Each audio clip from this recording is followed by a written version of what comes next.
Hello everyone, let's continue with the Hindu vocab. The first word is deleterious. देखिए deleterious का मतलब होता है कोई चीज अगर बहुत ज्यादा हार्मफुल हो या हानिकारक हो ना तो उसे deleterious कहा जाता है। तो उसका सिनोनिम क्या हो जाएगा? detrimental। एंटोनिम क्या हो जाएगा? aiding। आप इसे अपने सेंटेंस में यूज कर सकते हैं।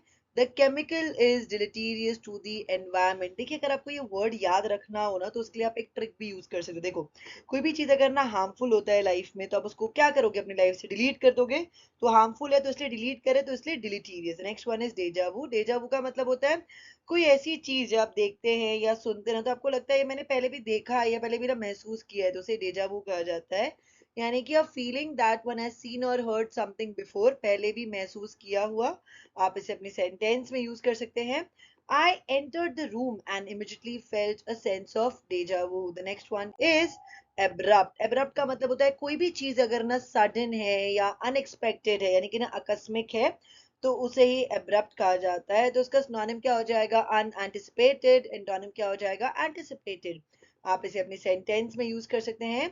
The accident brought his career to an abrupt end. The next one is resign. Resign का मतलब होता है रद्द कर देना, यानी कि to officially state that a law, contract, decision etcetera is no longer valid, उसे ही रिसाइन कहा जाता है।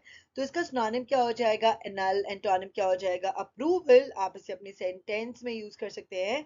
The policy of charging air travellers for vegetarian meals proved unpopular and has already been rescinded. The next one is ostensible। देखिए ostensible का मतलब होता है कोई चीज अगर ना दिखावटी हो ना उसे ही ostensible कहा जाता है। देखिए ostensible is used to describe something that seems to be true, यानी कि ये चीज है ना उस चीज को डिस्क्राइब करती है जो कि लगता है कि सही है और लोग कह भी रहे कि ये सही है, मगर आपको और कुछ कुछ लोगों को उस चीज के बारे में ना डाउट है, तो उसे ostensible कहते हैं।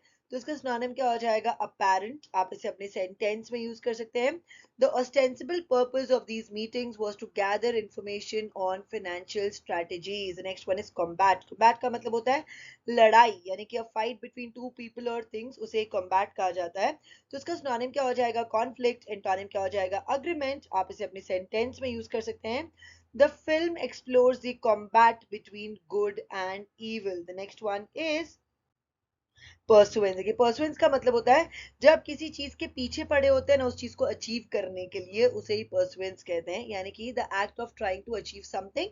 आप इसे अपने सेंटेंस में यूज कर सकते हैं। She has devoted herself to the pursuance of justice for her son। The next one is assert। assert का मतलब होता है किसी चीज को स्पष्ट रूप से और बलपूर्वक कहना, उसे ही assert कहा जाता है, यानी कि टू से समथिंग क्लियरली एंड फर्मली। तो इसका सिनोनिम क्या हो जाएगा? अफर्म। एंटोनिम क्या हो जाएगा? डिसरिगार्ड। आप इसे अपनी सेंटेंस में यूज कर सकते हैं। She continued to assert her innocence। The next one is expeditious। expeditious का मतलब होता है कोई भी चीज अगर क्विक है, एफिशिएंट है, यानी कि ना फास्ट है या शीघ्र है, उसे ही एक्सपेडिशियस कहा जाता है। तो इसका सिनोनिम क्या हो जाएगा? फास्ट। एंटोनिम क्या हो जाएगा? स्लो। आप इसे अपने सेंटेंस में यूज कर सकते हैं। द जज said that arbitration was a fair and expeditious decision making process। the next one is obviate। obviate का मतलब होता है किसी डिफिकल्टी को, किसी प्रॉब्लम को निकाल बाहर फेंकना, उसे ही obviate कहा जाता है, यानी कि ना समस्या का निवारण करना। तो इसका सिनोनिम क्या हो जाएगा? अवर्ट। एंटोनिम क्या हो जाएगा? अलाउ। आप इसे अपनी सेंटेंस में यूज कर सकते हैं। Are old fashion push more for instance obviates the need for extension leads। the next one is content. देखिए कंटेंट के ना तीन मतलब होते हैं। एक मतलब होता है समस्या या मुश्किल परिस्थिति का सामना करना, यानी कि to deal with a problem और डिफिकल्ट सिचुएशन, उसे कंटेंट कहा जाता है। एक कंटेंट का मतलब होता है जब आप कोई बात ना दावे से कहते हैं ना तो उसे भी कंटेंट ही कहा जाता है, यानी कि if you content that something is true you state और argue that it is true. और एक कंटेंट का मतलब होता है compete करना, यानी कि कंपटीशन करना, स्पर्धा करना, उसे ही कंटेंट कहा जाता है। यानी कि if you contend with someone for something such as power, you compete with them to try to get it। The next one is instance। instance का मतलब होता है उदाहरण, मिसाल या मामला, उसे instance कहा जाता है, यानी कि ना एग्जाम्पल। तो इसका सिनोनिम क्या हो जाएगा? स्पेसिमेन। आप इसे अपने सेंटेंस में यूज कर सकते हैं।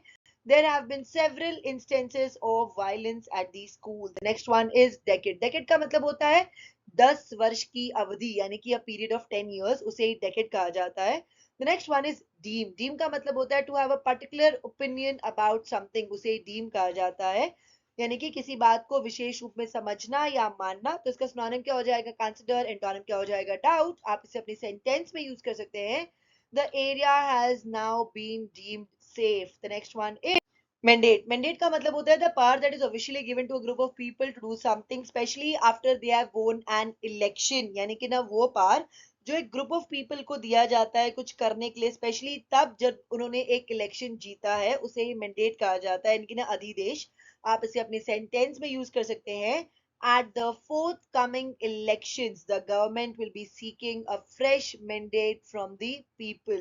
The next one is transparency। देखिए ट्रांसपेरेंट का मतलब क्या होता है? जिसके आप आर पार देख सकते हैं उसे ट्रांसपेरेंट कहा जाता है, बराबर। तो ट्रांसपेरेंसी का मतलब हो गया कि आप है ना कोई भी सीक्रेट नहीं रखते हैं, आप है ना ओपन है किसी भी चीज को लेके, आप बहुत ज्यादा क्लियर हैं, उसे ही ट्रांसपेरेंट कहा जाता है या तो ट्रांसपेरेंसी कहा जाता है, यानी कि the quality of being done in an open way without secrets. तो इसका सिनोनिम क्या हो जाएगा? क्लैरिटी। एंटोनिम क्या हो जाएगा? ओपेसिटी। आप इसे अपने सेंटेंस में यूज कर सकते हैं। We want more transparency in government. The next flip flop. Flip flop का मतलब होता है an occasion when someone completely changes a plan. And the last one is alter। alter का मतलब होता है बदलना या slight change लेकर आना, उसे alter कहा जाता है, यानी कि to make something different in some way but without changing it completely, उसे ही हम कहते हैं alter। तो इसका सिनोनिम क्या हो जाएगा? change। आप इसे अपनी सेंटेंस में यूज कर सकते हैं। We have had to alter some of our plans. That's it for today. अगर आपको वीडियो अच्छा लगा तो उसे लाइक करें, शेयर करें, कमेंट करें, साथ ही साथ मेरे चैनल को सब्सक्राइब करें। Thank you.